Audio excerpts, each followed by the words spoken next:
Our first speaker is Dr. Elizabeth Kahn from SKIA here in Durham, who's going to be talking about human rights, social structure and security. Okay, so I'm a moral and political philosopher. So I was trained in philosophical methods, and I went into moral and political philosophy in the naive hope that these kind of ethical theories and these theories of justice would help us tackle some of the biggest problems that we have. But what I found is there, traditionally in moral and political philosophy, there's been this belief in an academic division of labor. So I've had supervisors say to me, well, you see, we work on theories of justice and ethics, and we let the social scientists look at what's really going on in the world. But more recently, this has been questioned more and more, and moral and political philosophers like myself are trying really hard to see how our theories, our arguments, can help and assist in more practical ways with the actual problems that we face. So my hope in coming here is to see if I can make connections, but also if I can learn a little bit more about how the realities don't always map on to the idealized versions of problems we've been working on in moral and political philosophy. So that's my training. I'm particularly interested in questions of structural injustice, and I've been looking at what duties do agents have who are somehow entangled in those structures to take action, and what kind of action could that be? More recently, this has led to a focus on activism, which is slightly not quite in keeping with the Institute and the conference today, but I'm going to see if I can relate some of those issues back into other forms of political action that aren't necessarily activist. And I'm very interested in adopting more engaged methods, which means drawing on real life and real people and their insights into what's going on in the real world, but also how to morally reason through the questions regarding practical action. So that's just a little bit of an introduction. So today, I thought I'd talk about some of the research I've been working on recently, and that research concerns human rights and activism, but actually it concerns the question of whether human rights are a useful tool to guide actions by any agents seeking to address the problems that we face and the injustices we have. So the question is this a useful framework? And can any of the problems in the framework be overcome? So what I'm going to talk about is I'm going to talk about the advantages and disadvantages of human rights as tools for guiding political action. And then I'm going to talk about whether a more structural understanding of human rights can help us overcome some of the limitations, and whether recognizing that human rights aren't just about what you happen to have access to, but about what you're entitled to and what you've got security with regards to helps overcome some of those problems. And then finally, I'm going to note some continuing problems that really mean that the human rights framework needs to be supplemented in 6 minutes. Okay, so one of the advantages of human rights norms, or one of the claimed advantages, is that they seem to have become quite established. And they seem to have managed to give us a common language for people with different fundamental beliefs to talk about ethics and to talk about justice. So they have broad publicity, and they've gained some legitimacy through the processes by which they've been formulated, but also through the ratification of various agents, and then they're being picked up and used in various scenarios. So it looks like they offer some sort of common moral language, which we're very short of in a world where we have very different sets of values, very different sets of understandings, and very different histories. So that's the promise they potentially have. They leave aside controversial questions regarding the ultimate grounding of those rights either, which is quite helpful. Philosophers can get bogged down for a very long time in arguments about, well, what really matters and why, but human rights offer a way not to engage with those more fundamental questions that can guide actions, okay?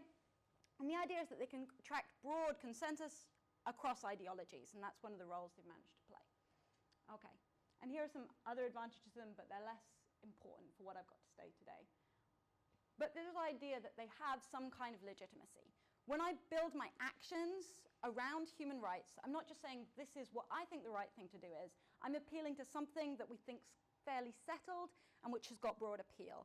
And that's why they can be really helpful for organizations and activists when they're trying to take action. They're not just doing what they think is right, they're appealing to these human rights. Okay. But what are the disadvantages?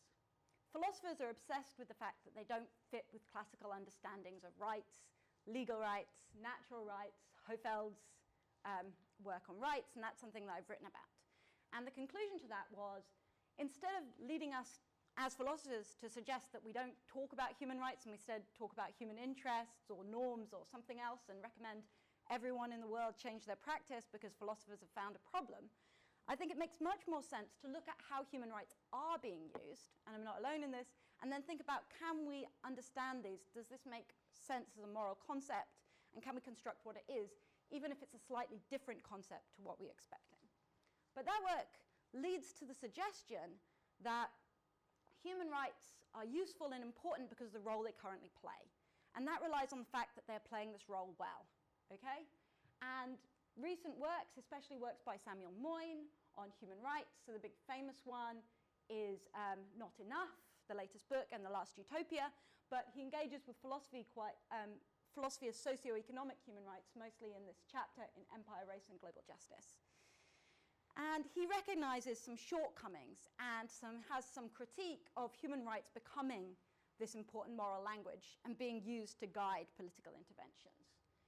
So for activists and for people seeking political action, the advantages, as I've said, is they prioritize the worst injustices, so that's new. They focused on issues that attract broad consensus, and they offer some legitimacy. And I think they also have this opportunity to be fairly empowering because rights are things that you can claim as a rights holder, okay? So it looks quite positive. What are the problems that Moyn and others have identified? Well, on the one hand, traditionally this has sometimes led to a focus on violation and perpetrators and a neglect of how systemic issues can lead to underfulfillment. And that's a problem with the language of rights. Another problem is, and this is something Moyn picks up on, if we deal with socioeconomic issues like poverty, health, work, exploitation in terms of rights, what we tend to do is we come up with a sufficientarian approach. So that means that instead of thinking about what would be best or utopian or thinking about what would be egalitarian or fair, we're thinking about the basic minimum. And we might worry that blunts our ambition to a certain extent. Okay? Human rights focus on injustice. They don't focus on justice. They're about avoiding the worst, not achieving the best, and we might think that puts us in a bad position. And they often don't look into the causes of violation or offer an account of what the barriers are. So they seem somewhat politically naive. And to this, Moyn also adds worries that they make us feel like what are political problems are more sort of natural problems that require people just to do as much as they can to help out. And he's worried about that for socioeconomic human rights. He's worried that the duties we match them with are duties to just do what we can. Okay. So my work, I'm trying to think through, can we rescue the concept of human rights and what resources do we have in order to do so? So I'm going to cover this quite quickly, but I'm happy to talk about it a bit more in questions. On the one hand, we can understand that there are social structural human rights violations, not just direct ones. So the idea here is when several social practices and different levels of governance sometimes come together to place somebody in a social position where they're vulnerable to not having access to the object of their right, that's a social structural violation. So we might want to say, our accounts don't just want to focus on what governments perpetrate, but we want to focus on what social structures cause and what social structures position people. And this is especially important in scenarios where states are weak or where the international competition between states undermines states' ability to fulfill rights.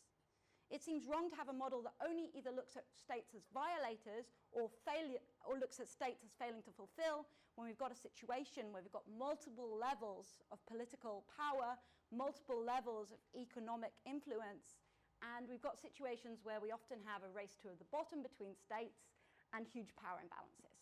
So the advantages of a structural lens for human rights is that we look at the situation of individuals and how they're positioned, and then we think about how we can alter things in order to make sure that they have secure access to the object of their rights, rather than looking for a perpetrator and looking for some magical agent that can necessarily do everything all on their own.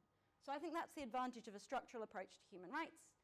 Another key tool, I think, is one that's been in the philosophical literature for a while, but I think needs to be boosted and added to, is this idea that a right is not about happening to enjoy that. You don't have a human right to, your human right to, for example, sorry, I'm on the fly now, to, I can't remember the name of the right, I was going to use the one not to be homeless, basically.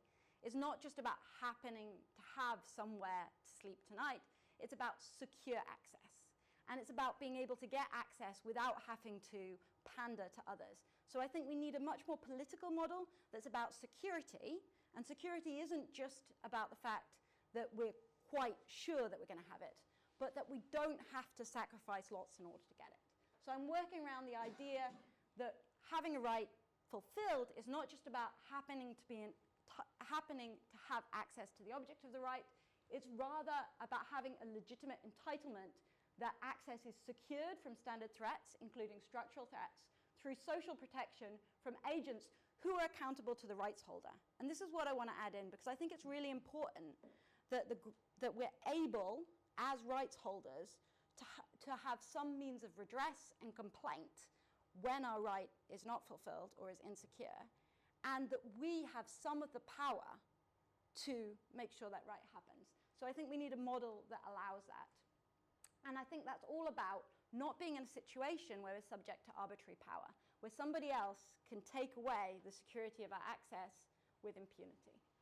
So that's what I've been working on. It's not yet finished, but I want to wrap us up so we've got a little bit of time for questions. So on top of this, I think these understandings of structural injustice and these understandings of security can be really helpful in rescuing the account of human rights from some of the critiques. I'm not going to go into detail about why, but I'm happy to talk about that. But I think something's still going to be missing, and I think that doesn't mean that human rights are the wrong norms. I think it means that they're not going to do enough all on their own, which of course is what Samuel Moyn was saying all along. But I think what we need is not necessarily more normative theory, but something along the lines of a conception of power and a political strategy, an analysis of the root causes of rights violation, and a vision of what kind of institutions could fulfill the rights. They're going to be multiply realizable, but in taking political action, we have to have something like that in mind. Okay, I know it's pretty fast, but I'm going to leave it at that for now.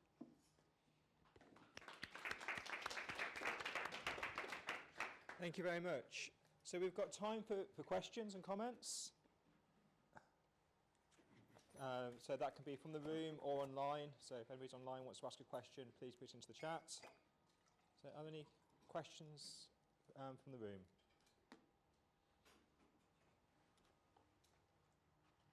Wow, love it.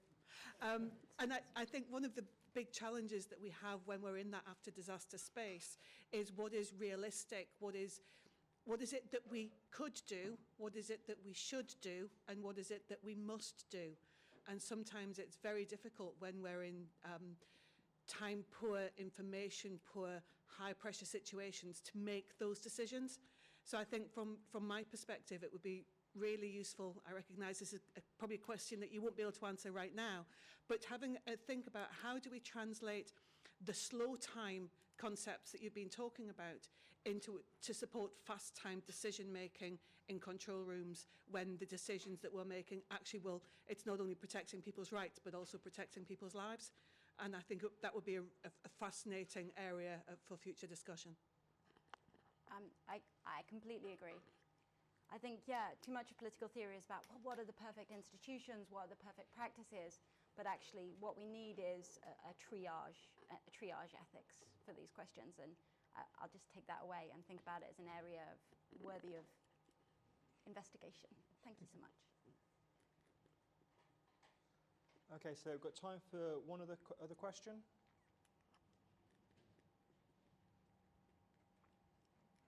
Okay, Colin.